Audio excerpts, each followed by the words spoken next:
I think the first thing to consider when you're sitting down to do your tax returns is not to be intimidated by the tax return filing process. There's a lot of information out there. In particular, CRA publishes a very helpful guide, line by line, to break down all of the deductions and credits that are available to you.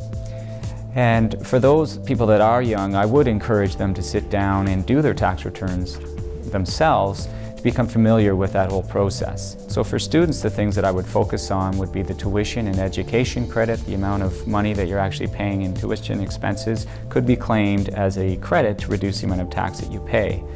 Other things like moving expenses, if you've moved back home to start a summer job, if you're taking public transit to work every day, or if you're paying interest on your student loan, those could all be claimed as credits to help you reduce the tax that you pay. It's important to keep your receipts should CRA ever question some of the deductions or credits that you've claimed on your tax return.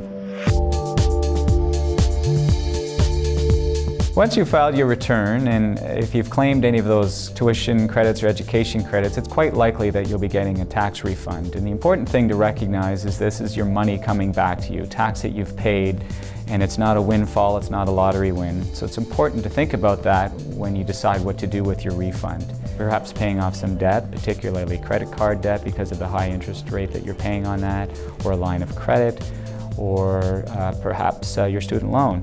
There's certainly a lot of complexities to completing your tax return. Taking the time to understand the system and taking advantage of all the resources available to you will make the process that much easier.